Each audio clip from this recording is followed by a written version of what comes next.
Fellas, ladies, you looking for lotions? You looking for beard oils? But unfortunately, everything you get from mainstream got chemicals in it and they're probably killing you?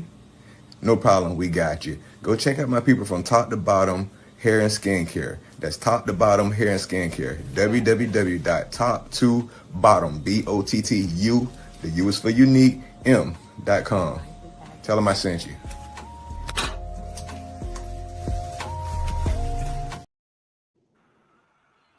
Hey, what's up, y'all? How y'all doing? How y'all doing? Welcome again to another episode on the OG Network.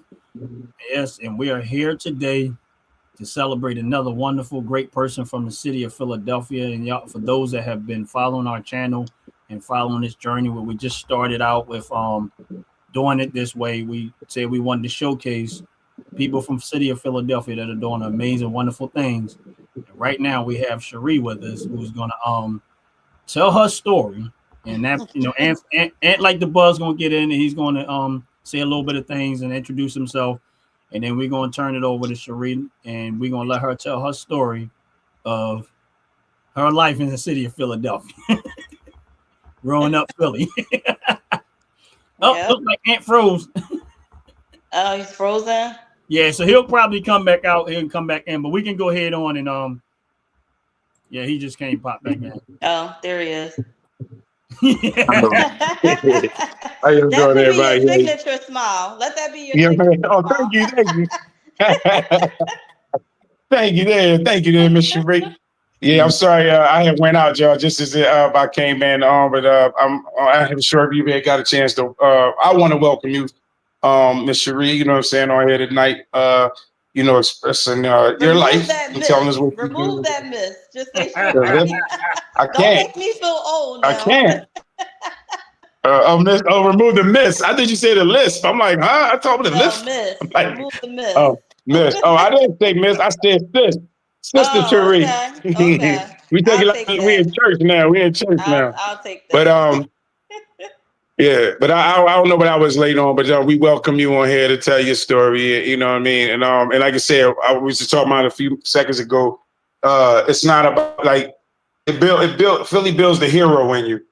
You know what I'm saying? It builds a hero in you. That's basically what it is. It doesn't matter what y'all doing right now, for the community, but it builds a hero in you, and you be a hero in your life. And then, whether it be community or your kids or yourself, it builds you. You know what I'm saying? So, right. So I'm done on that. I don't know what I was said before I clicked off, but welcome. No, I just said Thank you. Everybody know who is, but we're gonna get into it. And Cherie, again, thank you for coming on the show. Thank you for just taking some time out to spend your time. You know what I mean? Like, I can't hear you, Ron. You can't hear me? You can hear me? I can hear you. I can't hear Ronnie. Okay, I don't know why you can't. Hold on. Can you hear me now? No, I can hear you. She can't hear you. You can hear Ronnie? Because I can't. I can hear him. Okay. Can you hear me now? Yeah, that's weird. I don't know. It's StreamYard. It's freezing. Can you hear me, Cherie? I can hear you. I can't hear Ron. Yeah. But that's crazy. I'll jump out and come back in. All right. So yeah, Cherie, basically, we would like you to just tell your story, how you began, but where you come from. A little, if you want to give a little bit of your, family life, you know what I'm saying? If, express that, whether parenting, growth through the family, whatever hardships that that you had to encounter, taking stuff care of your own when it's before your time, as you know what I'm talking about, and tell the story. So, just having, you know what I'm talking about, just sharing what you had to help with your mom with, basically, you know what I'm saying? And all the things that she went through, you know what I mean? It's just being there. But everything just, to show your amazingness. That's it. We want you to tell your amazingness. Thank you. Well, I grew up in North Philly. We always say North Philly, but I feel like Erie had its own section, right? Yeah. Because we would say, like, even though it was a part of North Philly, we would be like, we from Erie, Yep. We had like our own little section within the North Philly community. So grew up in North Philly. I grew up in North Philly. So in of itself, that, growing up in a tough environment, it don't provide you with a lot of benefits to, be like kind of motivated or really know what you want to do in life. And I can remember going to school, and I went to school in the city too, but I always got good grades, but I was stuck when I was in high school. Like, what do I really want to do? I didn't know, because I never really focused on, what a career would be like for me or anything like that. So, when I was Now, 16, I when was I going was to question 16, you. go ahead. But I just want to ask you one question. Did you study a lot? Like, did you study, or you were the type of kid that didn't have to really study a lot? Did you have to study a lot? So I will say that, like, I can catch on to something really, like, visually. I can catch on to something and like remember it. Like, I always had good skills when it came to memory. But I read a lot Okay. too. I read a lot Okay. because I always had questions, and I think Ronnie can attest to this. Me growing up, I always questioned every single thing. I had a bunch Yeah. of questions all the time. Can you hear me now, Sheree? So I read a lot because I was No, always I can't. seeking No. answers about a lot of things. So I was a reader, and I really got good grades in high school, but it was just like I really didn't know what I wanted to do. So in my 11th grade year, they had this program at my high school, and it was a program where, when you entered your 12th grade year, you would, go to school for half the year and then go to, your job site. And the program that I had applied for, they had really meaningful jobs. So that was my first experience with like What working was in a the corporate name of the environment. program? You remember the name of the program? Was it It the was called the Swinson Skill Bridges. Center? It was called the Bridget? Bridges program. Okay. And I Okay. actually became the model student for the Bridges program because that was the first year that they had started. Yeah, I was on a radio station and everything. So the first year they started, I entered as a student for the first year. And they would, like, during the week, we would have like an opportunity during the week to, work as a group. And then we would have like key players that worked at other organizations come into the job site and tell us about like things that they would do for work. And mind you, at this time, I really didn't know what I wanted to do. So it was good that we had like those career days where professional people would come in and talk to us about, like their experience, their work experience, what they actually did. And then, so we would do that on Monday, and then Tuesday through Friday, we would be on site, doing a meaningful job.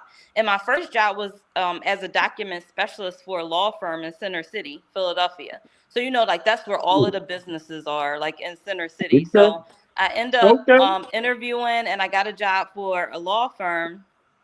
And I worked there throughout my 12th grade year. And at that time, like I entered into 12th grade, I still didn't know what I wanted to do. And then there was this one career fair career session that we had. And someone from HR actually came in and talked about like their experience as an HR director. And I was like, you know what, out of all of the sessions that we had, that seems more interesting to me. So I think that's what I'm gonna, that's what I'm gonna do. That's what I'm gonna go for. Because we didn't have a lot of people that surrounded me that had like careers. So it was just like, you got a job, you got a good job, go get a good job, whether you work for the post office, the government, go get a good job and just stay there forever and then retire and collect your pension and you'll be good to go. That's what I was taught growing up. So I didn't really like have interest or know really anything about like the corporate environment.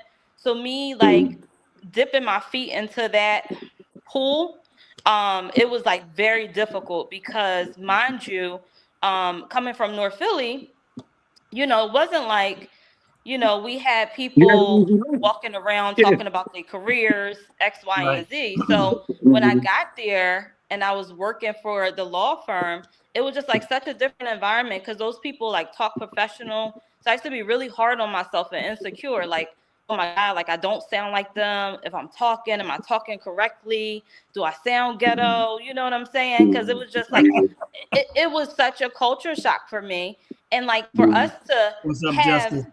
dinner meetings at Capitol Grill, like What you up, know, Fat the Ted? furthest I went was to Applebee's. So it was just like such a culture shock. McDonald's. Yeah, fast food restaurants, Sheree, right? can you hear me? So like going to like Capitol Grill and Hold then having Hold it for 1 second, Street. Can you hear Ronnie at all? You hear me? Say something, Ronnie.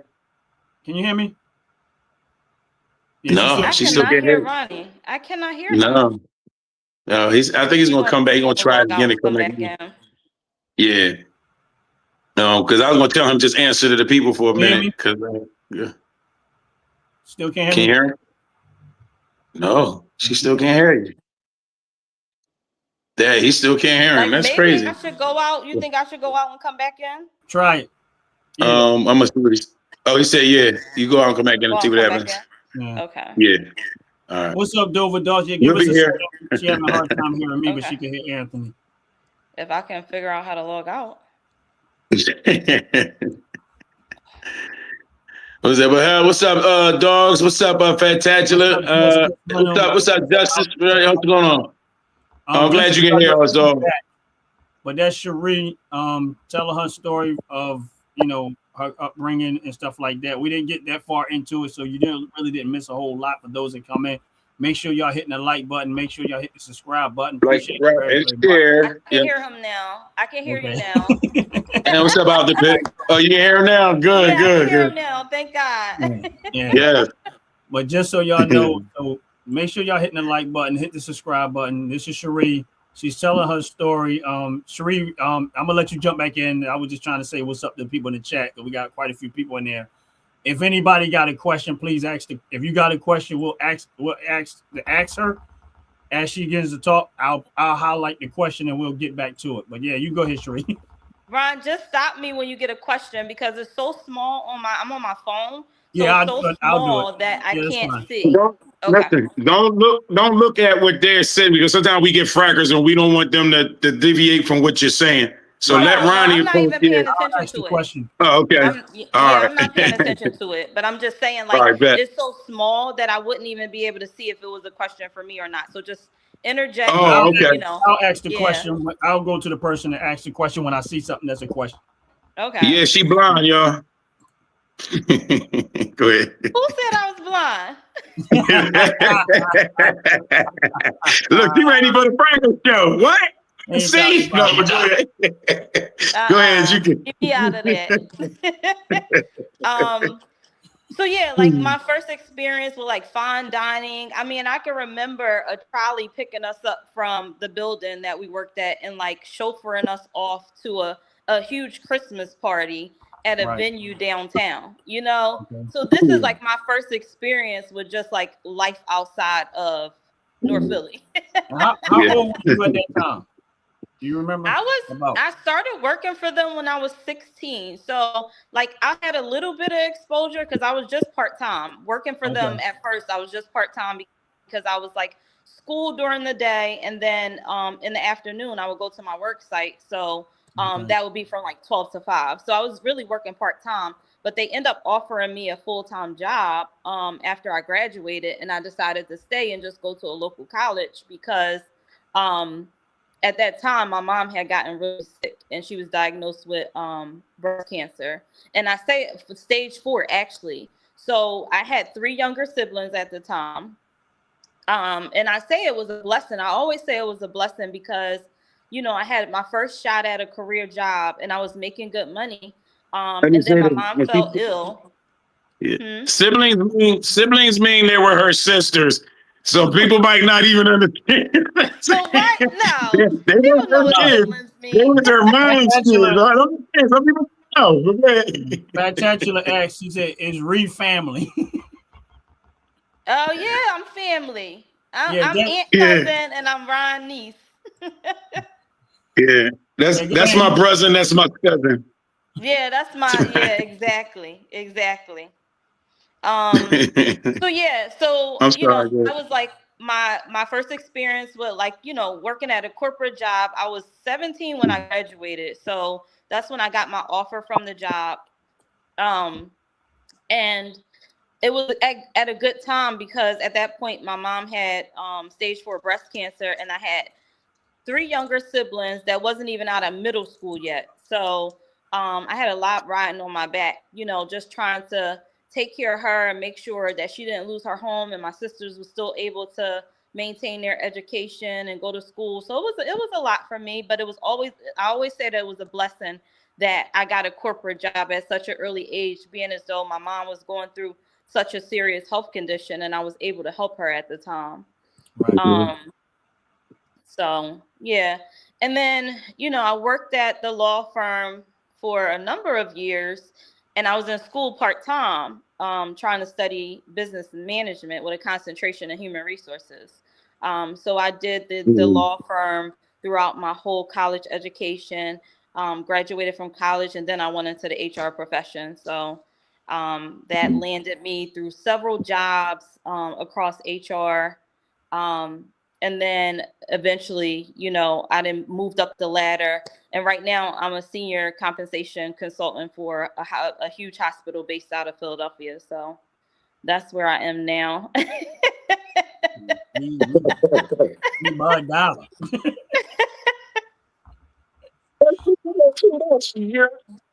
But that, but now, of course, we all family. So a lot of the stuff that I can contest to, because we watched you, grow up, and we watched you fight through a whole lot, and we seen it firsthand.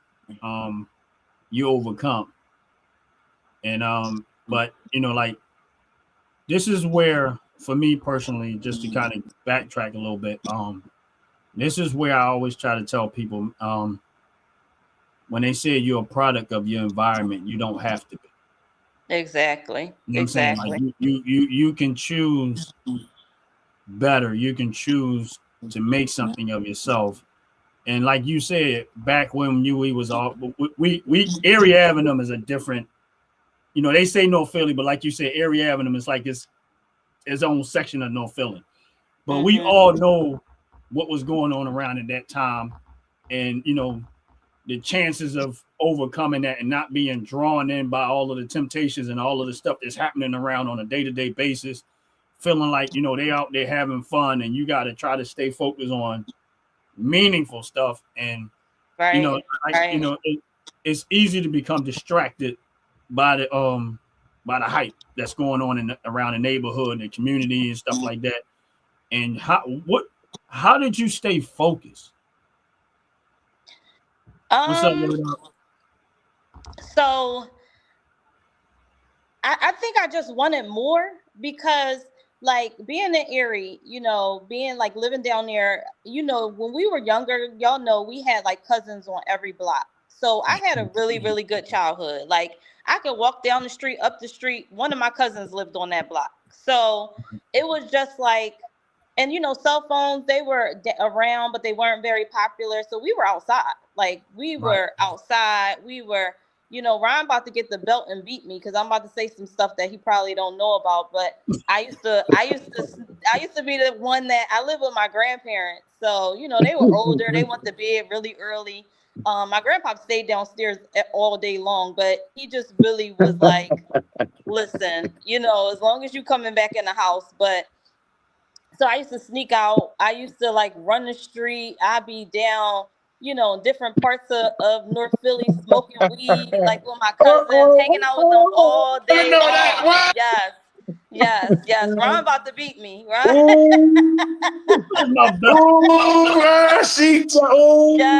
Yes. You're like, I'm grown. You can't do nothing now.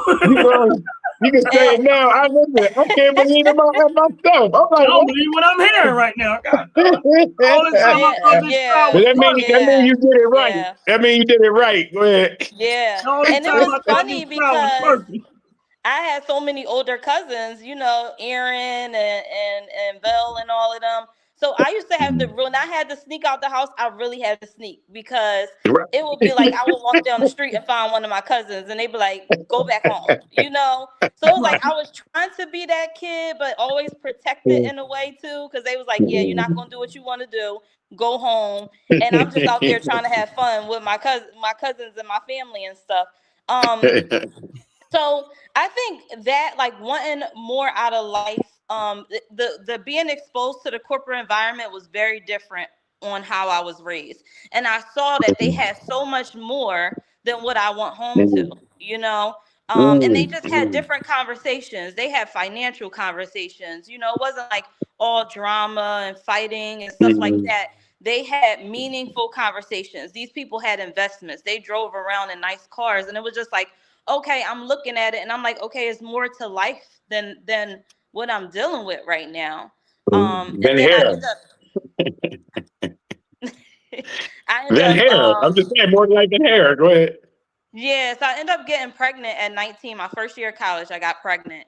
And then when my son came, it was just like, yeah, I don't have a choice but to ride this wave and do all I can, absorb all the information that I can, and just try to be as successful as possible because I don't want him to have the life that I had. And I can't say my life was all bad. The only thing that I probably struggled with is that we didn't have a lot. You know, we didn't have a lot of money. We didn't have, you know, I wasn't the person that got the handbags and the shoes in school, and anything that I wanted, I had to work hard to get it. So it was just a different lifestyle looking at these people in the corporate environment. And it was just like, you know, I want better for my son. Even though I had a good upbringing, you know, I didn't have much. So I want him to have a good upbringing and have the things that I did not have. And it just ended up me like spoiling my children. And, you know, that was a whole different thing. But, you know, I was able to provide them with the life that I never had. Nobody else is going to spoil them. I'm a total believer in that. So yeah, spoil your kid. I mean, hopefully they didn't turn out to not be bratty, but spoil them. Go ahead. Somewhat. They somewhat bratty.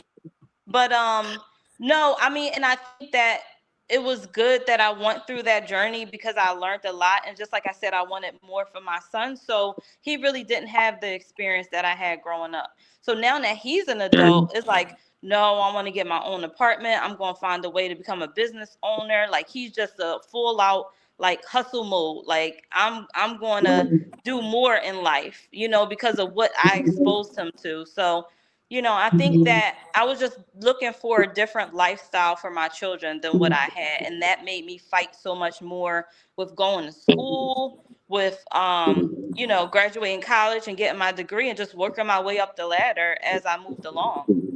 That's what's up. So, I mean, and you had a hard time with him for a little minute. Yeah, I did. And I said that, Yeah. I say that to say, like, you know, I kind of lacked guidance and being a parent because I lived with my grandparents. So it wasn't like a lot of structure there all the time, right? So when I became a parent, you know, me and his father was together in the home up until the age of maybe like 10 when he got 10, and then I became a single parent. But it was just like I was that good parent to like make sure that you were in good schools, make sure you had everything that you wanted and needed, you know, and that wasn't always being the perfect parent. I'm like, I'm gonna give my children a bunch of stuff that I didn't have, and that ain't really the right way to go. So I think that him being like spoiled, entitled, and also not worrying about you know, he didn't have to worry like where am I gonna lay my head? Like he was always comfortable, you know, and then he was entitled and spoiled on top of that. So I had some problems with him as far as like in school, and you know, he ran into trouble. And then I'm telling you, I had to start like praying for him because he was really headed down the wrong path. And then my prayers had just started to come true. Like after he graduated, he experienced this incident where he was shot. And I think that turned his life around. And he was just like, yeah, you know, everything that my mom was telling me so far, you know, she wasn't wrong. And I got to straighten up. And after that time period, he got a job, he got his own apartment, he got a couple cars. You know, he's doing very well for himself, and he wants to continue, like, you know, looking into being a property owner, and you know, there's things out there that he's doing right now that like his uncles. That's all. I think he want to make you proud. I think he want to make you really proud. And I think Brian got him into the stock market, so you know, now he's like interested in that. So you know, yeah. No, I think It's funny that like you said, I was also glad that you mentioned the fact that you started praying and going to church, you know what I'm saying, and helping and praying to get him in the right direction. And like I said, I remember him, like he always was respectful to you. Like don't matter how hard you had to hit him, how hard you had to kick his little ass, he always remains respectful to you. Yes. Sometimes we used to look at you like, you know what I mean? But he was the boy. Forgive me, y'all. She didn't abuse him. Don't get it wrong, y'all. No, but she hit him like a man would have hit him. And she let him know. And I'm gonna tell you, it never was a fight. It was always respect. That man respected us. That boy respected us. I wasn't his uncle. I was his cousin. He respected me. He never cursed at me, cussed at me. He's always handled his respect. She handled it. And that's what I was trying to say on that end, because you being a single mom at some point and him becoming a teenager and everything he went through. He even got shot. Came back, he ain't thug up with you ever, Mom. Okay, Mom. He bowed to you, and I want to get also to you. You did a stupendous job. You know what I'm saying? Thank you. Well, God did a stupendous job through you. But go ahead. Yeah, that was all God right there. That was all God, because he was a young man, and I became a single mom, but I always made sure he was in sports like football, basketball. I always made sure he was surrounded by a lot of men. And I always taught him that respect factor, because I didn't like that disrespect. So it wasn't going to happen under my watch. So, even though I wasn't like the best disciplinarian when it came to my children, because I always wanted to make them happy. Because I felt like as a child, you are the best disciplinarian. You are the best disciplinarian. Well, you are. Yeah. Well, I mean, I guess that's what y'all saw, but I'm hard on myself. So here's the thing: like this is that when you say when you're saying that you're not the best disciplinarian, the thing about it is this is where wisdom comes in. At you didn't try to be the only disciplinarian, because you used all the tools that was around you. You knew there was times that you could deal with him, but there were times that you called me, called Ernest, called Dennis, called like, look. Y'all can y'all talk to him, because maybe that I'm not, maybe I'm not reaching him there. You might talk to Anthony and some of the uncles and stuff. Right. And my thing is that right there, along with yourself, is because, like, how somebody say, well, I got this, I can do this. But they don't realize that you got a village. And sometimes you might not know it all. You might not have all the answers, but you reached out to the people where the parts that you felt as though maybe it was beyond you. You was wise enough and smart enough to use those tools that was around you, which is like people like Anthony, me, the other uncles and stuff like that. And don't get me wrong, they had to be open to it too. But like me and you talk and Scoop, it's a three. I ain't gonna say a 360, because that means you turn back to the thing. A 180. Yeah, I'm not gonna use 360. Yes, 360 man, you went right back to it. I'm gonna say 180. Yeah. I mean, you going 180. He went 180 and went that way. and Ron is right. I'm going that way. Right. Like I did utilize the men that I had in my family, and I think that was very, very pivotal. And me being a single parent, because they were always there for me. And then it was just like, he knew his father and he had a relationship with his father, but it wasn't all good. And his father was never like consistent. So it was just like when he was around my uncles, they were like the most consistent thing that he had. So when I was like, let me call Ron, and he would be like, that's when he would be scared. Like, no, don't call him. I'm gonna do it. So I had to leverage my village. Just let y'all know. He's like, no, like I don't want Ron to hit me. I don't want him to hit me. But Ron, you never I don't want to feel them punches. Ron, he was like, I don't want to feel them punches. I don't think I've ever had to hit him, because he never got to that point where I had to put my hands on him. I'm gonna tell you something. Scoop has always been respectful. Like, whatever. That's what I say. Scoop was honestly, he was a lot like us. He did his dirt where the family didn't see him doing his dirt. We did the same stuff when we was young. Definitely kept it away from me. Right. Yeah, we did. Like, nah, I mean, because you didn't want to. I don't do that right here. I don't do that right. Yeah. I mean, you didn't want to do it around. So Look, he did. So for us as men, we understood where his head was at with that. Sometimes you understand it, sometimes you don't. So a lot of time when I sit down and talk to him, you know, it's always that balance with a young man in the hood is between I want to be cool, Yep. I want to be down, I want to be a part of, but I don't want nobody. But if I show that I'm smart and intelligent and this and that, then they're gonna look at me like a chump and they don't understand. You need both of them.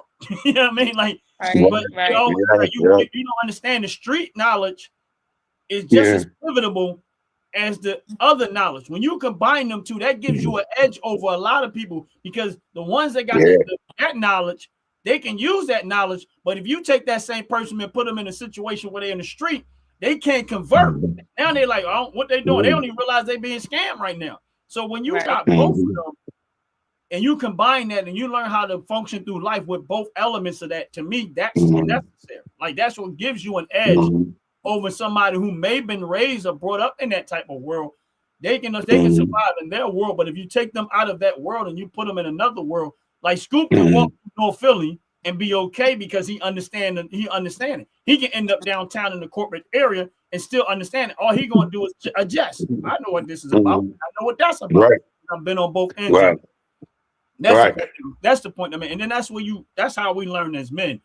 But I mean, Sheree, I think you did like me watching it because me and Anthony, we all family, and we seen you go through the struggles, we seen you go through the hardship. And I always said this, and in my head is that, you know, I have been in awe, saying to myself, this child has just done amazing. None of what none of what you see today should not be the result. If you look at it from a logical perspective, this is how you know when God got his hand on somebody's life. Yes. When you look at it from a logical perspective, you like, logically, you ain't even supposed to be here. No, I'm telling you, I wasn't supposed to have no career. I wasn't supposed to have no vision in life. Like I was supposed to, you know, kind of be the product of my environment. And I wanted to change that. And it was very hard. It was a very hard adjustment. But I said, this is something that I have to stick with and I have to do. I don't care how uncomfortable it is. And I didn't know that at the time, but now I do. Like being more of a spiritual person, like God put you in uncomfortable situations for you to get through it and grow. And I can see that was that was happening in the beginning of my career. I was put in uncomfortable situations for me to grow to the point where I am now. Right. And you know what? You realize that it wasn't just about you. Thank y'all. Go ahead. Wow. You know what I'm saying? Like you don't realize it when you're doing it, you kind of going through it, but then you start to think like, wait a minute, it wasn't just it God is using me, but it ain't just about me, because if I give up, it don't just affect me. If I stop, it affects everything that's relying and counting on me sustaining myself. You know what I mean? And so it's like if I give, like you were saying, the situation with, you know, with your mom and the situation that with your sisters. And then you pick that burden up and you're like, okay, I want to make sure we all good. All right. So if you decide to quit, that affects all of that. Not only just your kids, it affects everything. So a lot of times people don't see that at an early age, because I remember me and you, Sheree, having that conversation, but go ahead. With just trying to fight and move on and be like, but I got all this on me. And you know what I mean? And I don't know how you got through it. I don't even know if I said stuff that was right for you, but I was like, nothing else to be said but to say it. But hey, listen, I couldn't have did it, but I was telling you how to do it or trying to help.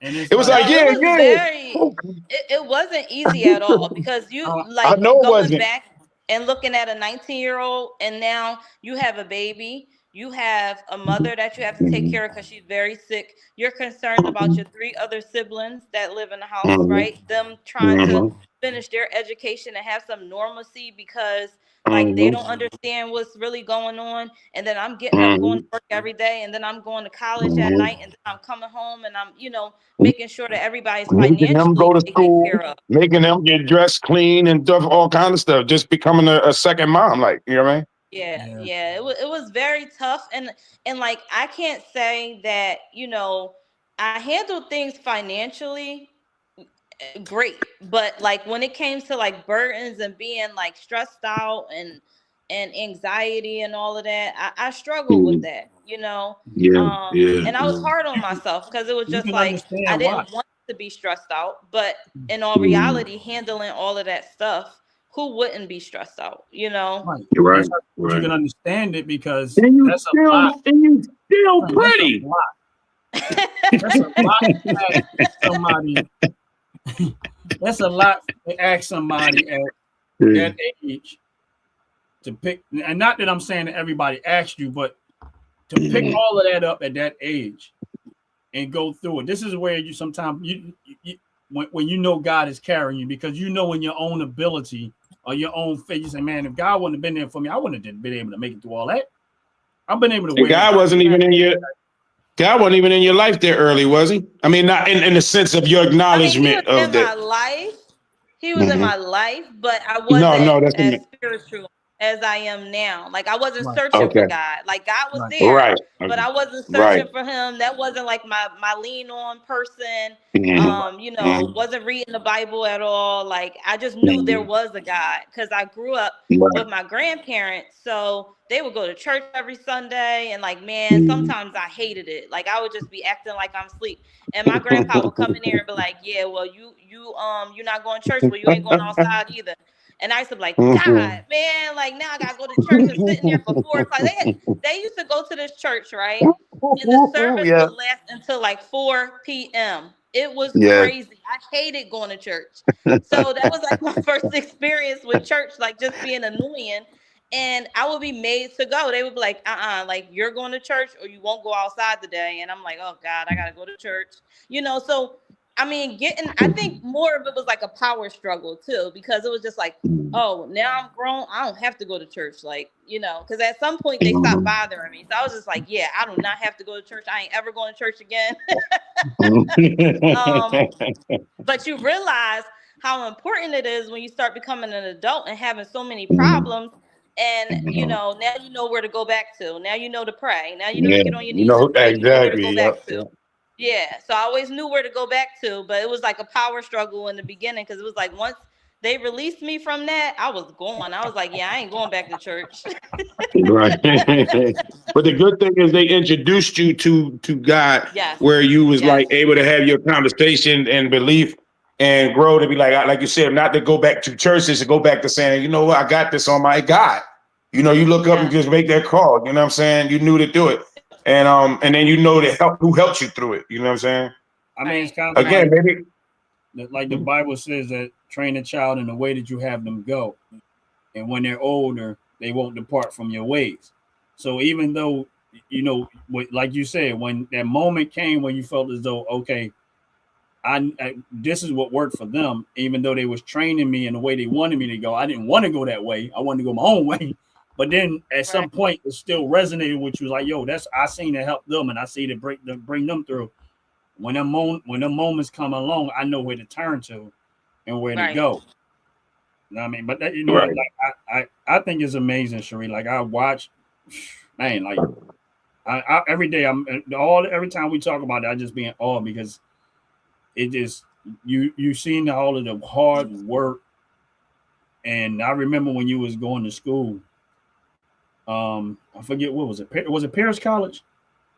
Pierce. Yeah, I was at Pierce. Pierce. I remember we was going to Pierce. I got my associates from Pierce. See, I was in your life. Yeah, I think I dropped you off one or twice down there because I think I don't know if you was just signing up or whatever, but I know I dropped you off, and all I kept saying to myself, like, this child does not quit. No. Man, sure. Like me, probably like, man, I don't want no parts of school. Is she going back? Like, what in the world? Like, oh yeah, man. I don't want no parts of school. Like, she really want to go back to that place? Yeah. I looked at school like it was prison. Like, in my head, I looked at school like it was prison. I was like, nah, I don't want to go back to that place. It's jail. And just like I don't want to keep acting like I just have one child. I had a set of twins when I turned 24, so there was like a 6-year age gap, and you know, just dealing with just all the 3 of them. Now my that's another big one. Yeah. compared to my oldest, my twins are like angels. So I mean, I ain't gonna say that they do everything right. They make mistakes and They gonna all, but sneak out on you. Watch. typical Go ahead. teenage mistakes. Typical teenage mistakes. But they were like a breath of fresh air compared to what I went through with Scoop did. He's like, I'm doing everybody trouble. I'm gonna do it yeah, for all of us. He was my problem child. That's who he identified as my problem child. He was trying to be an only child. Yeah, he got in trouble for everybody. He got in trouble for every single child I had. He's like, damn, he said, I ain't doing enough. She's still gonna have some more game. Yeah. But he loved them to death, though. He was never disrespectful, though. Like, I mean, you know, like I said, he did his stuff, man, but he was never disrespectful. And then, you know, the times that I've sat down, especially him as a man, and the times that we sat down, man, it was like, it's nothing more refreshing than to sit down with one of your younger nephews as a man and hear them talk and be proud of what's coming out of their mouth. Feel good about what's coming out of their mouth. Because they're not talking school. They're not talking about, I mean, like last time I talked to school, he was talking about, I want to get into real estate. I want to buy some houses. You know what I mean? He said that he was, you know, we touched bases on the investment and stuff like that.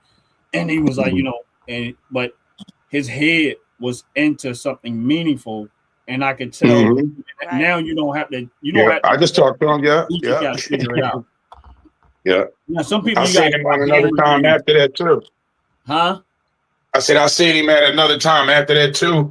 And I was just telling Cherie, we had a brief conversation, and his maturity was at all, because like you said, we know what he used to do, and, you know, and just being, you know, active. He ain't want no bad kid, you know, so he just did stuff what boys do with the environment do. I don't know what you know what I mean? But he was always respectful. Huh? Right? It was bad. I don't know what you talking about. That being nice. You know that boy was bad. He wasn't. Listen, I would say the reason I think he wasn't bad because he never disrespected. Listen, I agree with you, man.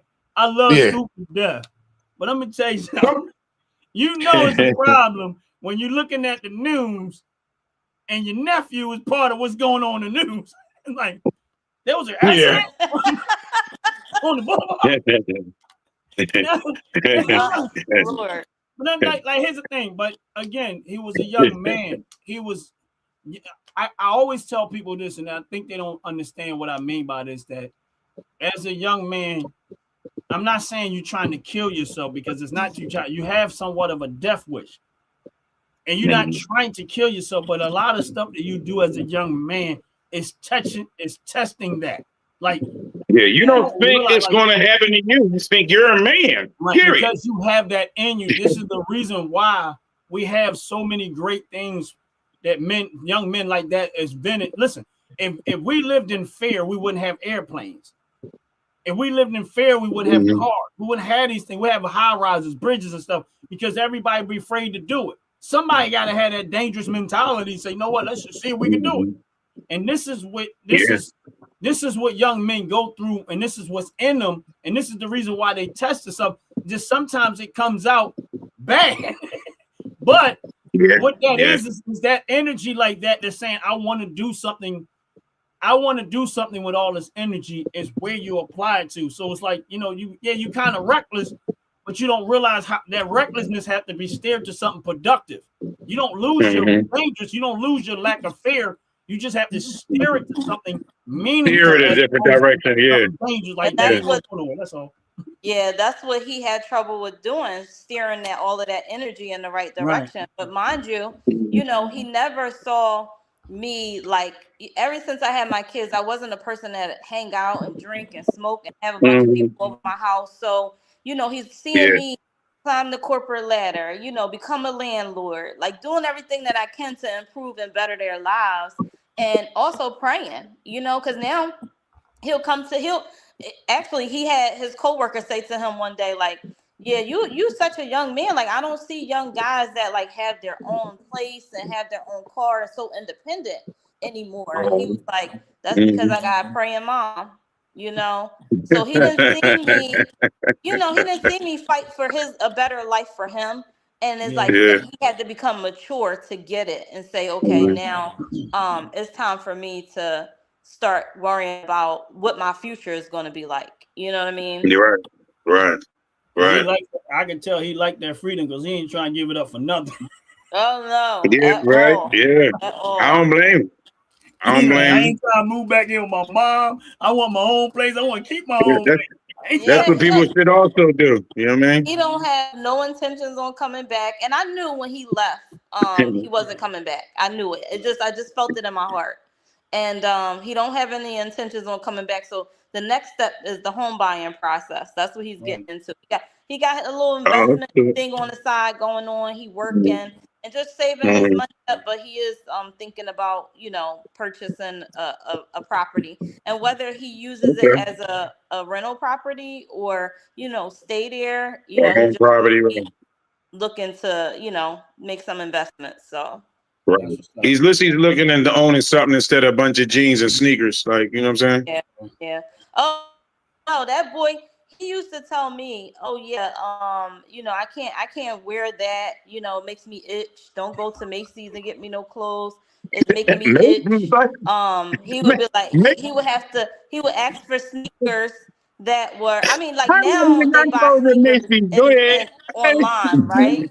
Huh? Yeah, I used to be in Target. I'm like, listen, I'm gonna get you some gym pants. He like, don't buy my sweatpants from no food store. Like he was just he was when it was my money, he dressed like to the nine, right? But now that he has his own place, he's going to Target to shop. So Yeah. Oh, that's a good shot. yeah, he going to Target to shop. Wait a minute. But you ain't shopping at Target with my money though. Now, because once you start working for that money, you don't want to give it up that easily. Right. Yeah, you like, oh no. He said I he remember we went to when we had, I think your mom had one. I think it was a New Year's party your mom had, and when she was standing across the street from grandma, and we I came there to change my clothes, right? So I go upstairs and wash up, change my clothes, come back downstairs, and Scoop was like, "Man, Uncle Ryan, you look good, man. I see all you got this, that, you fresh, everything matching up." I was like, "Not bad for $55." He was like, "What?" The sneakers? I was like, "No." I said, "The sneakers." I said, "Everything you see me on and what's in the bag was $55. The shirt, pants, sneakers, top, and the underwear, everything." He was like, "Wow, how you get all that $55?" I was like, I said, "Cause you want to go." I said, "Bro, look." He was like, "Man," he was like, "Because I think I had on a pair of Barkley sneakers." But anyway, that's neither here nor there. But I said, "Scoop," I said, "Y'all be wanting all that stuff." I said, "Man," he's like, "My socks is $20. I said, "I know." Listen, Ron used to be like, "Yeah, but it ain't your $20. Your mama's $20." Ron used to be like, "I'm about to rob your kids." I know.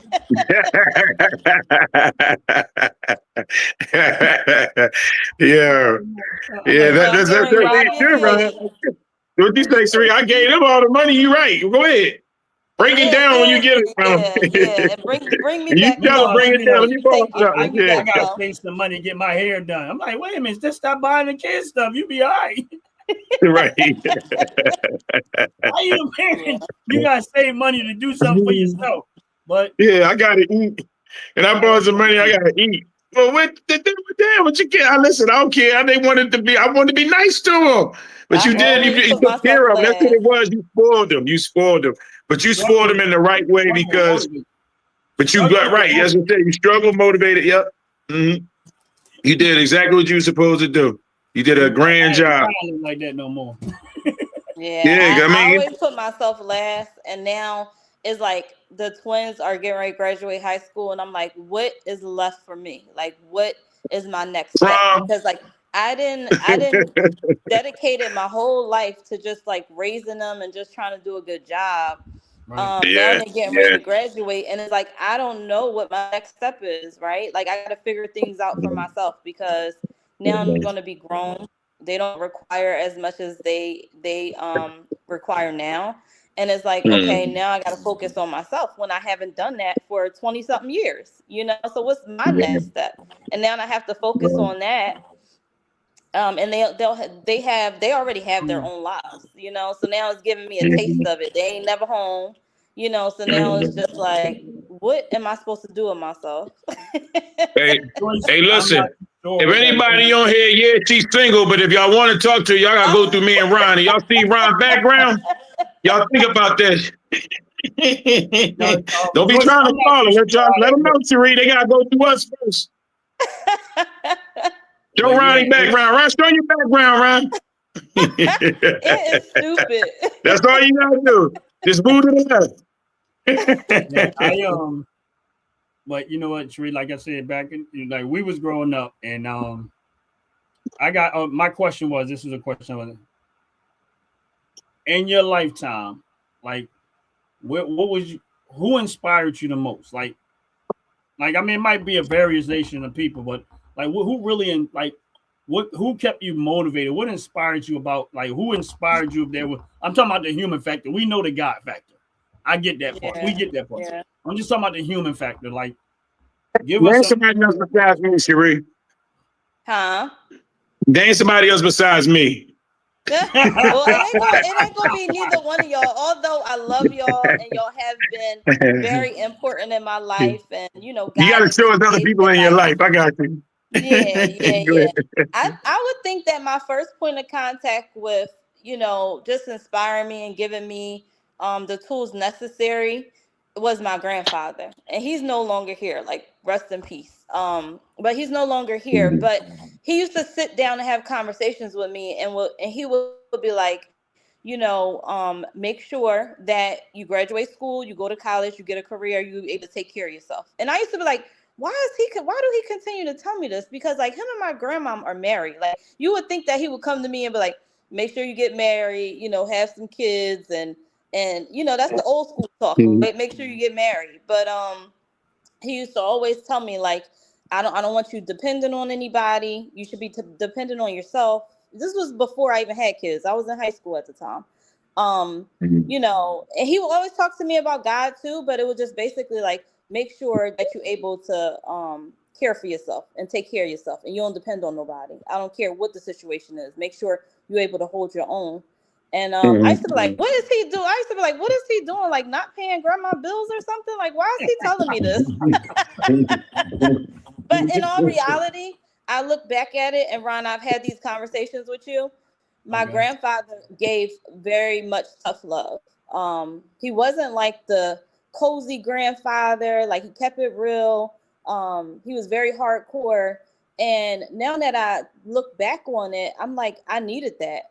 I needed that type of love. I needed that type of, you know, that type of person in my life to kind of make me have a hard shell, because I don't think I would have survived some of the things that I survived just trying to live life. But, you know, he would always stress the importance of getting a career, having a job, and taking care of myself. And that's what I kind of did too. So it was just like, he was like my first point of contact when it came to motivation and making sure that I was on the right path and I was doing what I was supposed to do, and going to college. It was very important to him that I went to college, because like nobody like in the last generation went to college. So he was very like always stressing that, like, make sure that you get a good career and you're able to take care of yourself. So that was the first person that was very pivotal in my life.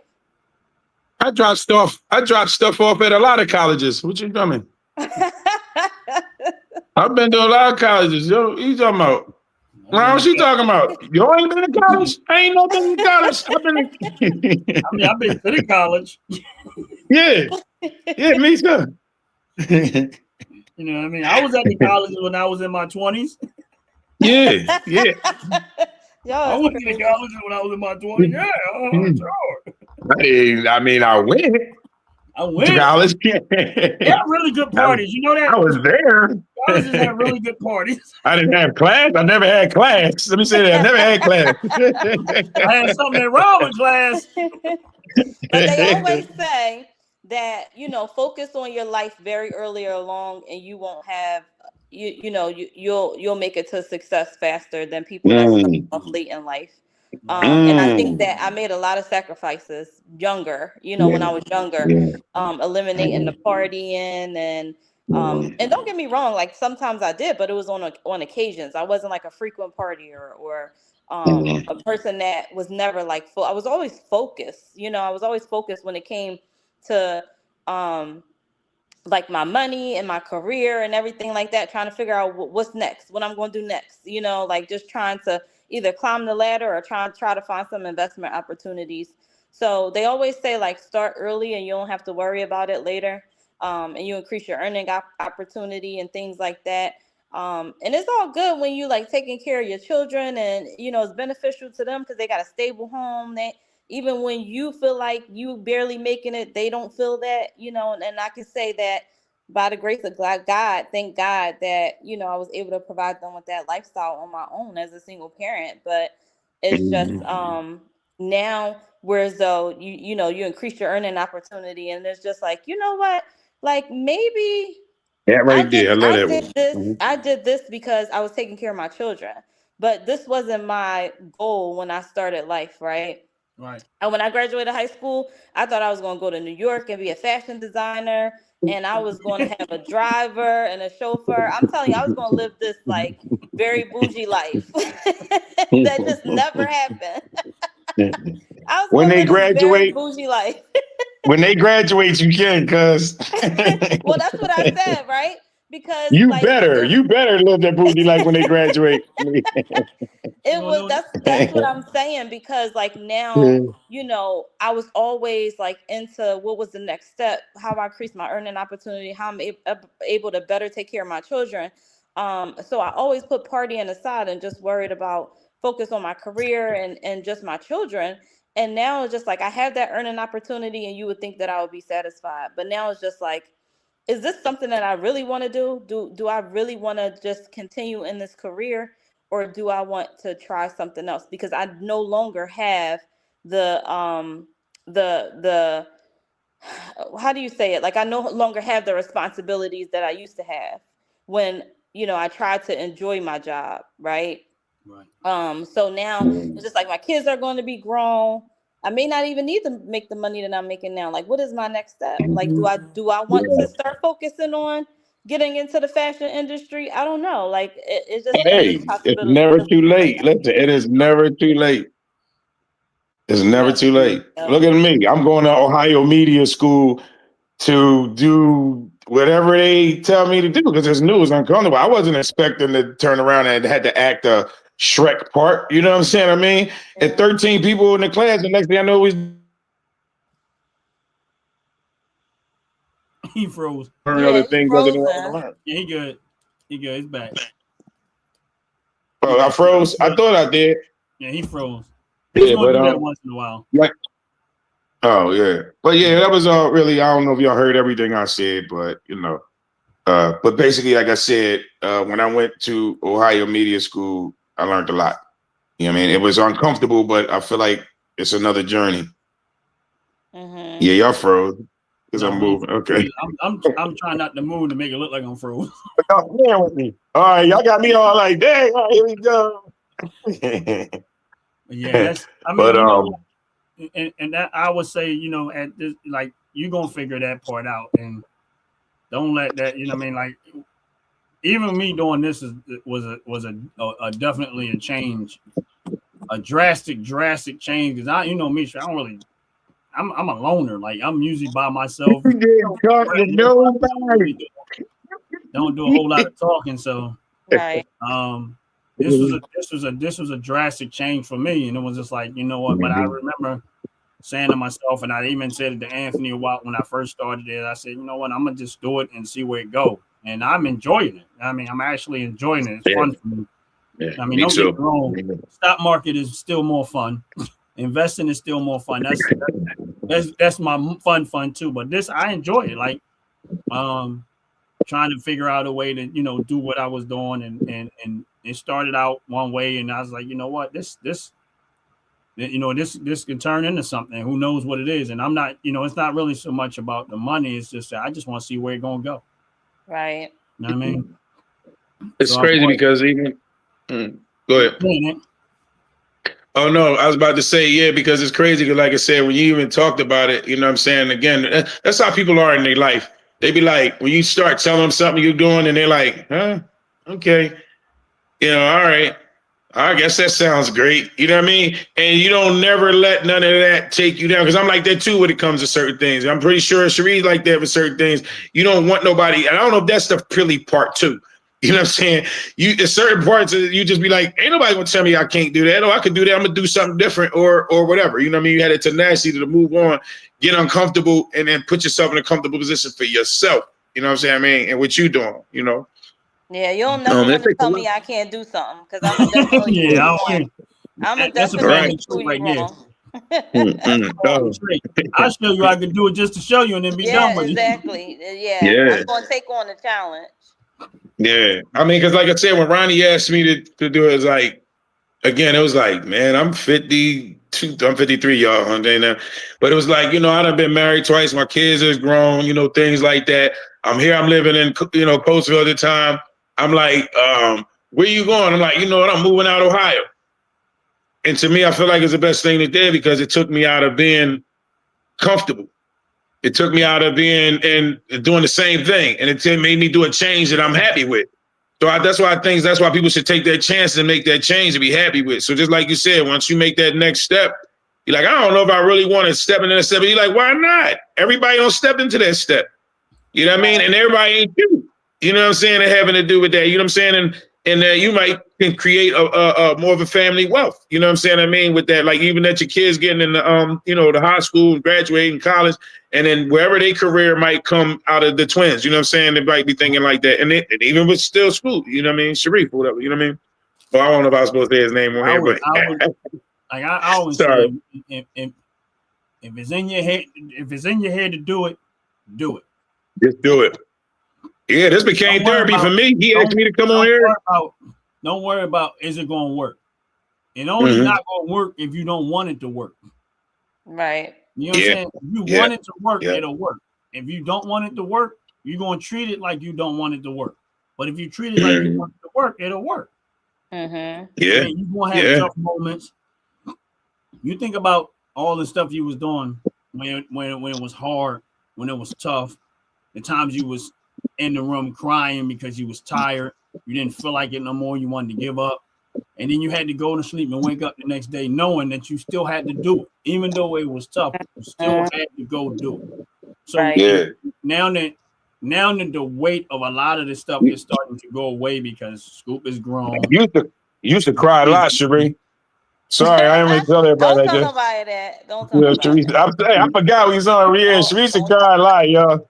Don't tell But you know, everybody got an ugly cry. You know, most people got an ugly cry. At least she was still cute when she cried. Like, and if you did got on an ugly cry out of you, you know what I mean? So you able to remain beautiful. You know what I mean? You decided to go that route.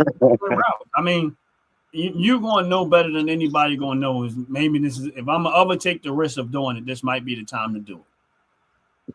You know what I'm saying? Right. Once you know, it's like, okay, it's your kids are grown and they're going to be grown and have their own jobs and their own careers. All right, if I'm going to make the mistake at this point, the only person that's going to really affect the most is me. My kids who had their life. My kids are doing their thing. If I'm going to do it, why not do it now? Right. You know what I mean? Right. So that's exactly what I said. Yeah. Why not? That's exactly what I said. And I'm not saying you should or shouldn't, but if you're going to go into fashion designing, if that's something that you wanted to do and you really passionate about it and you feel like that's something, I would never, you might have put it on the shelf, but I might say, I ain't never say I'm not. I'm just saying it's on that shelf. I'm going to go get it off the shelf and I'm going to put that thing to work now. This might be the time to do not fashion designing, fashion management. So kind of taking the skills that I have now and then gearing it towards another industry. Like what? Oh, I know a guy like that fashion is like merchandising, stuff like that. Uh-huh. Oh, okay. Not like on Tell the somebody design what. side, not on the creative side, on the business side more so. On the business side. Yeah. All right. So, Oh, okay. so you talking about like? Oh, okay. So when you say on the business side, you mean like selling the fashion, Well, merchandising? kind of like analyzing what's hot with the trends out there. Uh-huh. Oh, Hand okay. picking or cherry picking like the things that will sell in the store. Mm. You know, like you walk past those mannequins and they're dressed up. People do that too. Like you're hot, you're not. Like you're hot, you're not. Yeah, Like you're not. yeah. Yeah. All right. So I don't know. Send me to a fashion show in Milan. I'm gonna be okay. Like, we'll all right, so I have on Hey, YouTube, Ron, right? you can put it on OG Network, Ron. All right. So when on YouTube, right?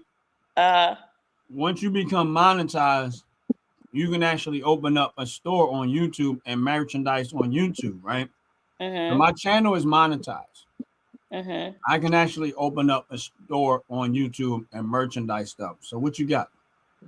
Oh, I don't have anything yet because this is the industry I want to break into. Like, not Okay. I haven't done anything with it yet. I haven't done anything with it yet. What you got for me? Well, I'm trying. I want to go back and get my master's in fashion management.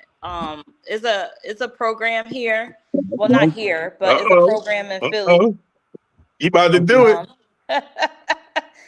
It's a program in Philly that has a fashion management curriculum. Okay. And I think I just want to take a couple classes to see, like, am I still into that stuff? Yes, you are. I haven't focused on it in a very long time. So you still put on clothes? You still put on clothes and you look at it before you leave? Oh yeah, I love, like, you know, Right, I love it. Like, I love picking out different pieces and stuff like that. I like doing stuff like that. All right. So I want to just give you an idea of what's going on, Sheree. All right. So right here is Delaware Dogs. I know you probably know who they are at this point. I think you was on here before. He's actually in the chat. He was on the thing, but we actually be doing videos with him. He has a ABA semi-pro basketball team, right? So he's been on the show. Me and him are good friends. We talk a lot of stuff like that. So when you start talking about fashion, now he has his stuff. What's up, man? Do Magic? What's going on, brother? He has his stuff that he's trying to merchandise and stuff like that. I have a YouTube store that I'm not using. Like, I'm trying to figure out what to do with this thing. And I haven't figured that part out because I don't. You know how you got time to do something, but you really don't have the time to do it. But I got this opportunity where I can actually merchandise stuff on YouTube to be able to sell through like Shopify and stuff like that. But it become part of my page where if somebody goes to my page, all the merchandise and the links and stuff will be there on my page. Yeah. I haven't done nothing with it because I don't have, like, I was going to sell my own shirts, but I kind of deviated away from that. So I'm hoping at some point you figure this out because I might need. So I can partner with you. So you can partner with me. Hey, Sheree. That's cool. Sell me, Sheree. Sell me. The only reason Market me to the highest bidder. The reason why I say that, Sheree, is because, like, top to bottom, organics, they make like the hair care products, the skincare products. They make candles and stuff like that. They're already a small company, already up and running and stuff. You know what I'm saying? But they're part of this YouTube family. It's the same thing with Delaware Dogs. They've been on the show. He's been on the show with Delaware Dogs, stuff like that. These are the people that are like doing meaningful stuff. Now, top to bottom of them, they're not from Philadelphia, but they have, you know, they're on my product. When you seen the commercial that came on before we started the live, that's the company that I'm talking about. You deliver to Philadelphia. Right. But my point is that these are the type of people that are in my chat. I mean, as part of you, some of them are part of YouTube family. Out to Putnam. I know they coach football and stuff like that. So there's a whole lot of people here that will, if you figured out what you're going to do, and in any way, we'll all of us will be able to help in any way we can. You know what I'm saying? Right.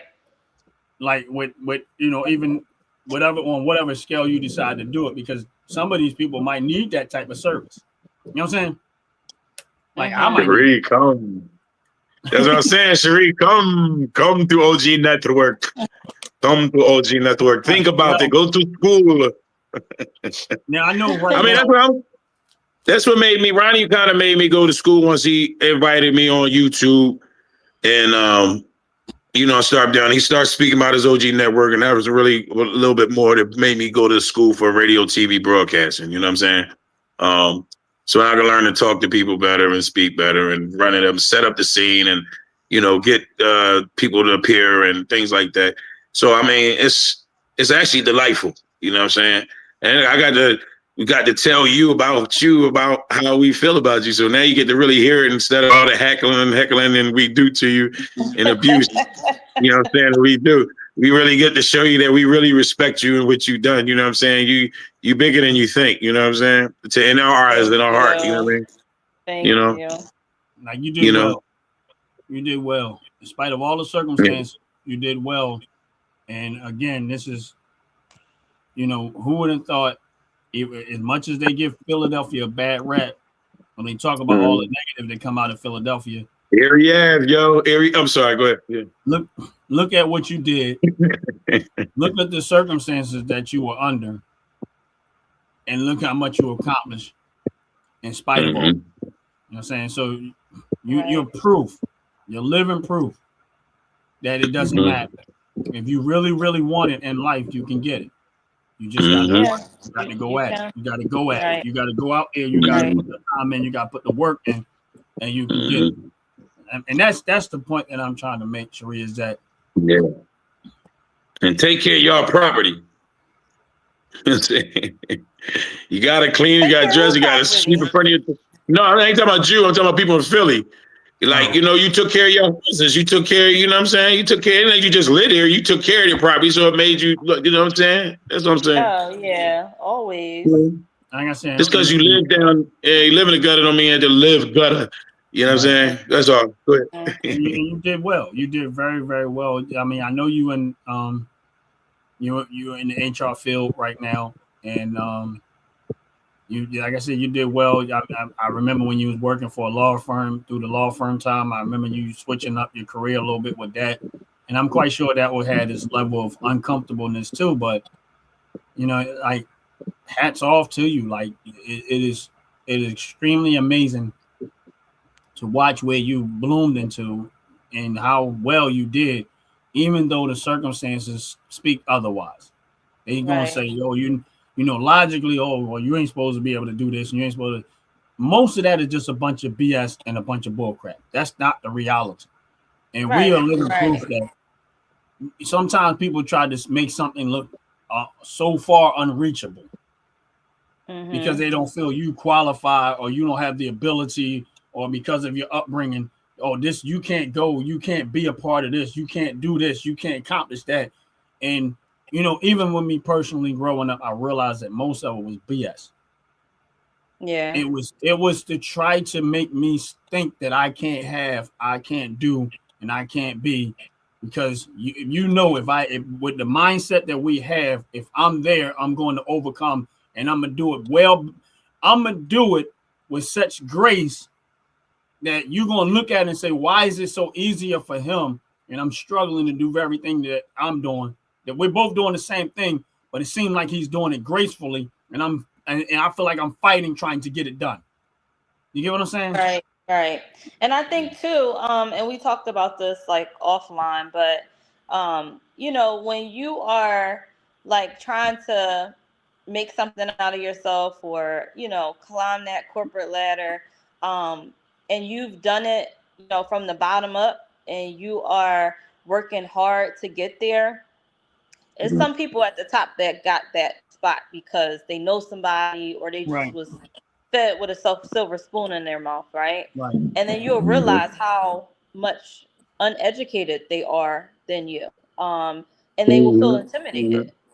So it's just like we have this perception and this notion, because we came from this not so good environment, that we can't be on the level that other people are on, and that's not true. And the more that you get into working on yourself and improving yourself, you'll find that out that some people just get there based off of an inheritance or them knowing somebody or, family members looking out for them. They'll get those opportunities just because of that. And they may be a poor performer and they'll still keep their job, Right. So you'll realize, like, I can sit up there amongst the best of them, and some of them are not even at that level. It just looks that way. And that's true. Yeah. That's true. I mean, if you live long enough and you experience enough, you see it. You see who qualify and you see who don't. Right. And it sticks out like a sore thumb. It really does. And you're like, wow. Sheree, I want you to come on here again. I'm dead serious. What's the next topic? When you join school and you on your path for school, I want you to come on here again. Oh yeah, so I'm thinking about blogging. If I do decide to change my career and focus on something different, I am thinking about blogging about it because you have an audience of people that go through the same thing. Like I hear a lot of people say, like, my kids are leaving. I don't know what else to do. And then you got to try to figure yourself out. And some people are scared to even dip their toe into that pool, right? And I'm kind of scared too, but I'm willing to do it. I'm willing to try it. So if you was going to do a blog, if I can target that audience and say, like, hey, what would you do? What's life like after children, right? So let me ask you a question. What you're saying is, if you was to do a blog, that's what it would be? Yeah, I think that my blog will be about trying to. What time you want to come on? So here on the OG Network. So what time you want to come on? There you go. I figured it. So here on the OG Network. Y'all got to let me get there first so I can have some experience. No, listen, we ain't waiting. We ain't not waiting. You just got to jump in cold turkey. Yeah. No, exactly. You got to give us a time because I'm going to tell you, time is short. We all know that. We lost a lot of people in the last couple of years, you know what I'm saying? And within a year and a half, we lost a lot of people in 2 years. And I remember before I used to keep telling all my uncles, I told Uncle AJ, hey, I'm gonna give y'all a uncle's day. He was like, well, what's that? And I explained to him what I was gonna do. So a couple of years went by. He came to me and was like, hey, when you gonna do that Uncle's Day you was talking about? You know what I mean? Him and Uncle Jimmy all got on me. So I was like, I'm gonna do it. So I got all the cousins and I got to do it. I feel so blessed that I was able to do it before he passed away. Right. You know what I'm saying? I mean, it wasn't until no time to be waiting and everything else. When he said it to me, I'm like, I'm gonna make this happen. All that time I could have happened. And here's the crazy thing: it only lasted for 2 years. But if I'd have told him that 6-7 years ago, and we was doing it all the 6-7 years ago, you imagine where that could be at right now, because it was special then. Just those 3 years was so special. Right. You know what I mean? We had a ball, and they appreciated it. Matter of fact, they was like, "They have another one." They was making this another one. I just was like, no. So we just started. We're gonna do it all the time. You know what I mean? And like I said, unfortunately, they wound up passing away. And that's basically how I felt about, again, when Ronnie was like, just go on. Just do it. What you waiting for? He called me like, what you waiting for? I'm like, I don't know. I was like, you know what? It ain't for everybody. It was just for me. This is therapy for me. Whether I make some money off of it or not, I enjoy doing what I'm doing. You know what I'm saying? I watched Ronnie starting on this show. I was like, what? What they say to him? What, man? You know what I'm saying? I'm like, man, they don't know him. You know what I'm saying? Man, listen, me and Ronnie got different opinions and agreements about everything else. But that's cool, because that's going to be on the network. You know what I'm saying? That's why Ronnie can open his network to anybody. Listen, you ain't got to agree to what Ronnie do, but if you got something of substance and as a reason, come on. Right. And you definitely do. You know what I mean? Now, there was a show I was trying to do, and I mentioned it to some of the women that follow my channel, which I wish I still really want to do. I haven't done it, got it. And it was it was two names that I threw out there. The one name was Ladies Night Out, which is a bunch of women get together and they just kind of talk. And the other thing was a woman's perspective. So those were two shows that I was trying to bring on the network where it's just women. Because hey, we got the Fracture Show on Sundays, right? And it's all just we act the fool. Right. But I did want to have something that was more female based, where it's either like you can the one show was a woman's perspective, or the other one was a ladies' night out. Now, ladies' night out still can have, have women's conversation, but it could have been a little more in the humor side or whatever case may be. But I wanted to add that to my show where somebody was actually doing what they call ladies' night out and bring other females in, and they just talk whatever females talk, but they doing it, kind of like on the podcast. So consider thinking about that. Okay. Yeah. And and because there's still open slots. We was only trying to do it, like the Fracker show we do on Sundays at 12 o'clock, right? Y'all can always pick a day like a Tuesday. So you know what? And you just get a group of women together. Some of them is on my live. They might be willing to come in on the show, and it's always you can get people but it's just as good if it's people you don't know, because if you look at the Fracker show, Jay, I didn't know Jay. Jay is somebody I met through YouTube. Anthony really the only person on there that I know, but Anthony came in later. Jay was on the Fracker show. Out the Pit is on the Fracker show. R.I.P. Bam, rest in peace, Bam Bam. He's on the Fracker show. We all, they down in Florida, South Carolina. I'm up in Pennsylvania and in Ohio. We don't really know it. They didn't really know us, but that's how we geared the show around different people, and we just be acting a fool. But if you listen to us talk, you be like, wait a minute, y'all don't know each other like that, but that's the relationship that we built over the platform over YouTube. And now we got Justice Runs on Diesel. He came in, and female Chopper, we call her Chopper, but she came in. So there's a lot of things that's happening around this channel that's been happening over the time. And like I said, I really would love to see if you would be willing to do it. Give yourself time to think about it, whatever the case may be. But one thing I learned not to do is not overthink things. Just do it. Don't try to make it perfect. Don't try to go make all this, put all of these. I would just say, you what? Can't do it. See where it goes. Don't play with me, Ed. Like, I know what you're doing. Right. Why are you wasting your time? Tariq can't do it. What you talking about? Stupid. Hey, Ron, I'll call you later, Ron. All right, we'll talk later. All right, man. All right. But honestly, it's no pressure, Tree. But I mean, if you was talking about really doing a blog, that would kind of get your feet in the door of not being a whole committed to a channel. It's giving you a little bit of a space, one day out of the week where you can kind of fill yourself out and say, okay, maybe this is something that I want to do. You know what I'm saying? Maybe this is. And if you feel as though you want to take it further, you say, okay, bam, then you can we can walk you through it. You start your own YouTube channel. You can still do it on here, do it on your own channel, whatever the case may be. But at least it'll give you a space where you don't have to 100% commit to something. We just try. If you feel as though too much, I don't want to deal with it, that's fine. But it gives you a place to start at. You can block your feelings and start it out. Yeah, because it could possibly either entice you or burn you out. And it's not even about that. I mean, honestly, it's been so much. All the anxiety that I had of getting on here is the least of my worries right now. Because I don't worry about it. I'm like, I can't wait to get on there. Yeah. I feel like I'm a introvert. Like, I could be an introvert or an extrovert, right? Because I think, like, when y'all see me. What was Ronnie? Ronnie was an introvert for over 40, 50 some years? But I could be either or. It depends on, it depends on my mood. So I can be either or. But it's just like like you said, like that commitment has to be there, and it has to be a direction and a vision and all of that stuff. And it was just like, I'm just thinking about this stuff, and I haven't put. Yeah, I've never heard you say that. Yeah, right. I'm thinking about this stuff, and I haven't put it on paper yet.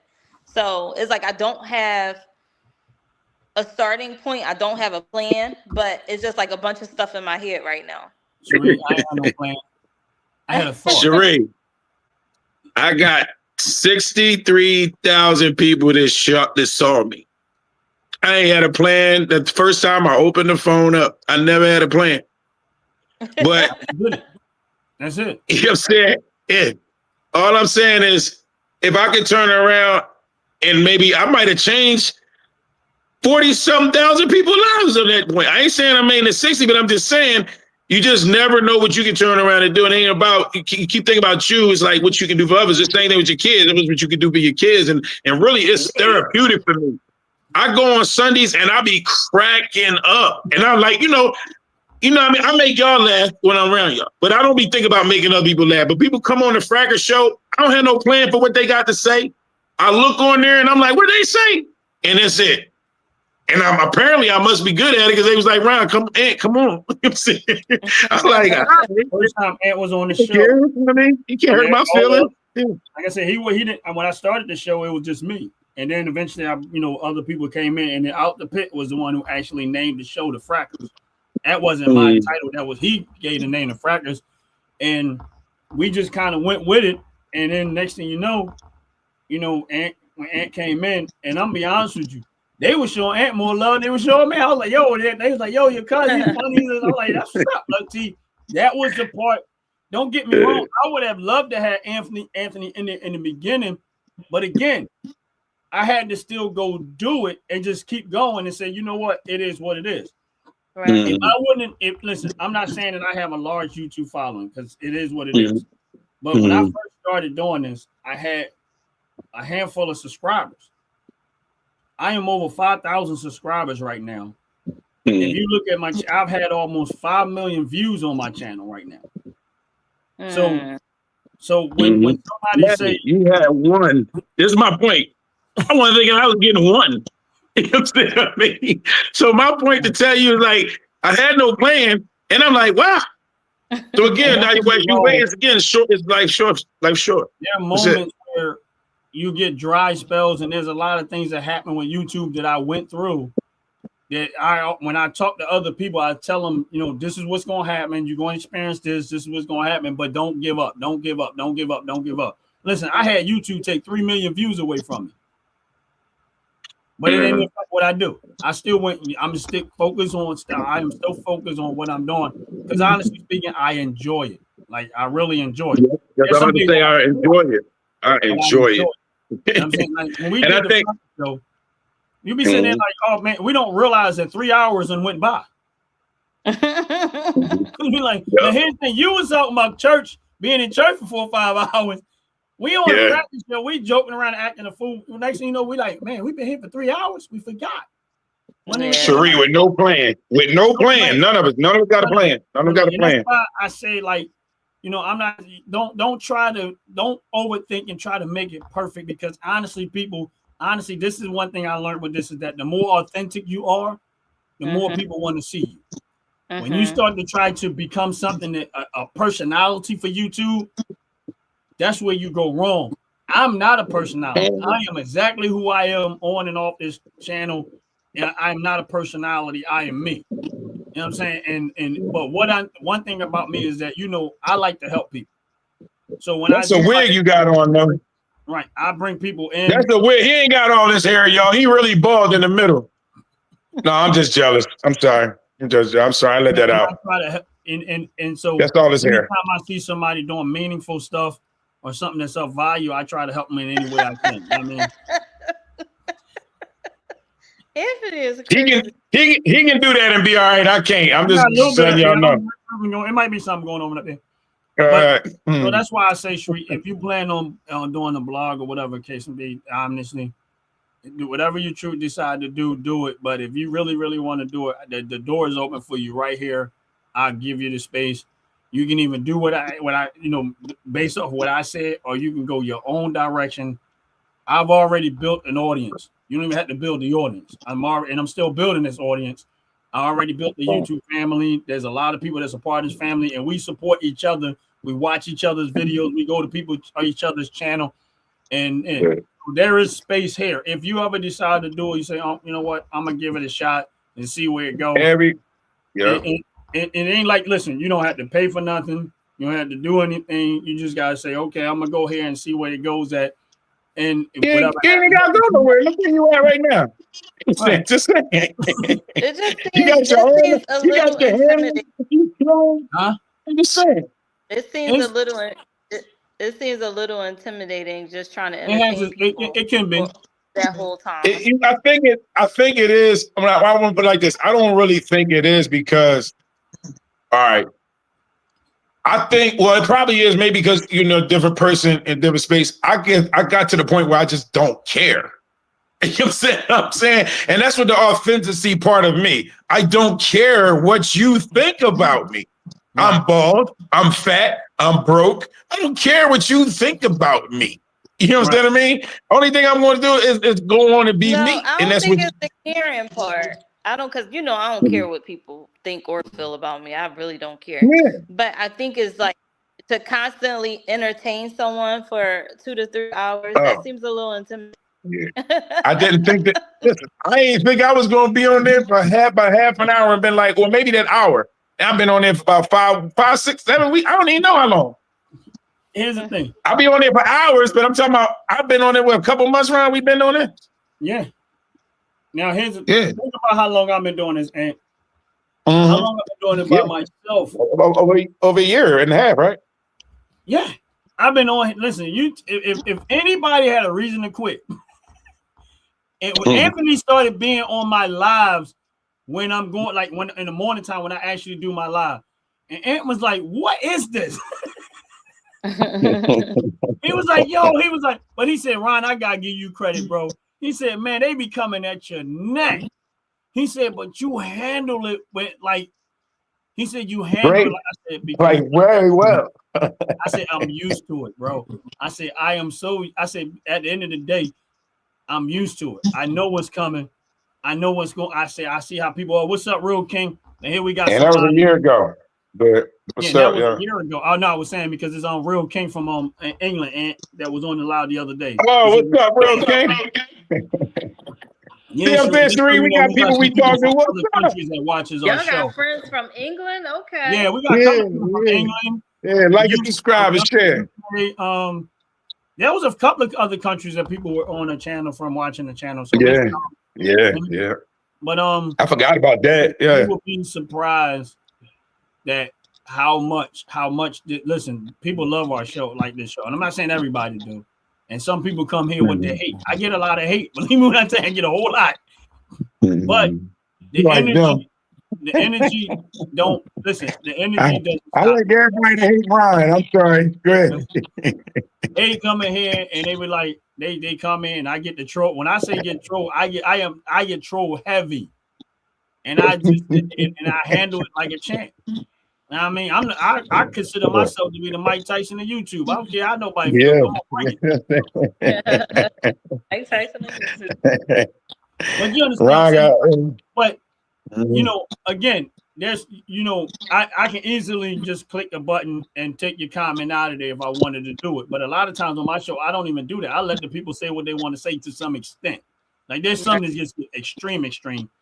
But I try to let them say what they want to say. And I'm gonna tell you how bad I am. There was this one person.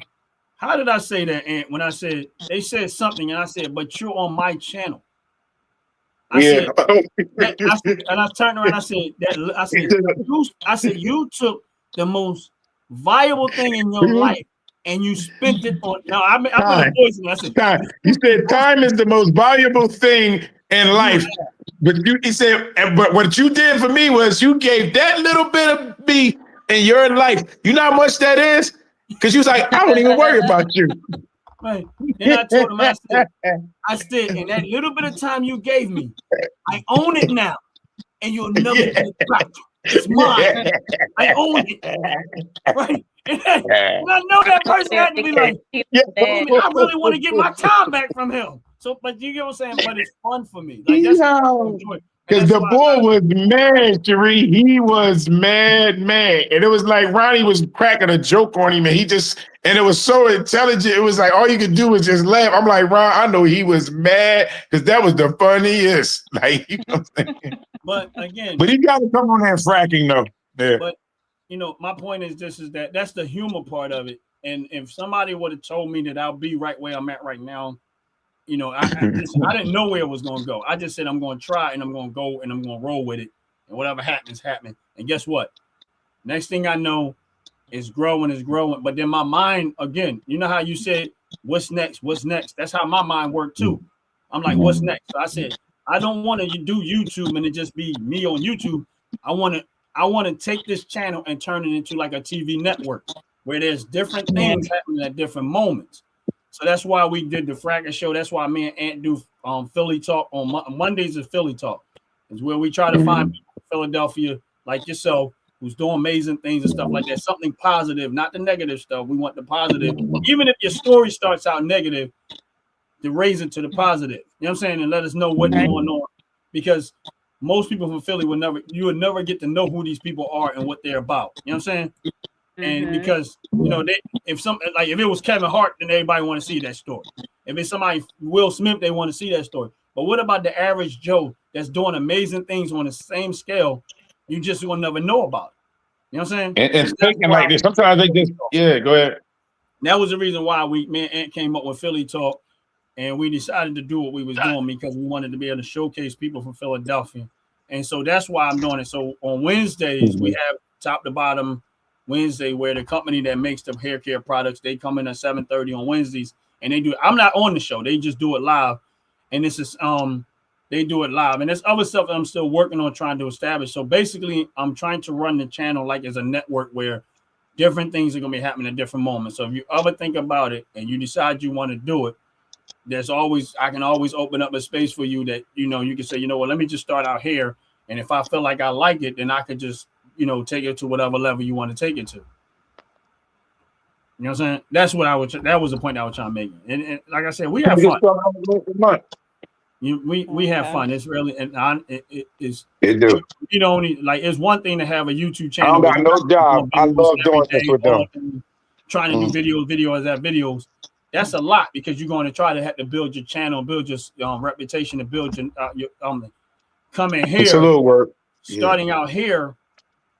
Then you build your audience. You already have an audience that's already there. You only have to do it maybe do the blog once a week for maybe an hour or two. That's why I said if it's that way you get your feet wet, and then you can decide, what, I actually like doing this. Let me take it a step to the next level because I actually feel like it. If you don't, you say, what, I'm not really feeling it. Then we just shut it down and be done with it. You don't have to do it no more because there's no commitment to it. You know what I mean? But I'm just letting you know that door is open to you if you ever decide, They ain't gonna be able to do it. They ain't gonna be able to do it. You heard me, Dre? I don't think you can do it. I don't think you can do it. Let me stop. Oh, she must have froze. Yeah, y'all freezing up. Oh, yeah, that's what I said. Yeah. Can y'all hear me? Yeah, I can hear you. I think the connection is messing up. Yeah, sure. Okay. Now the Sure. connection's messing up. Oh, so you ain't hear me. What you say? We know you got it. We know you got it. Look, you know Sheree from Philly, because every time she think we said something, she's like, "What you say? What the?" He be like, "I just said you." I'll be mad about it though. I'll be mad about it no more. I used to be an angry person. Now I don't get mad like that no more. See, that's why you should. That's why you more reason why you should do. You be on defense. You be right. like You've been able to hold it though. But listen, I know we about to close out. Sheree, man, this has been a blessing to hear this.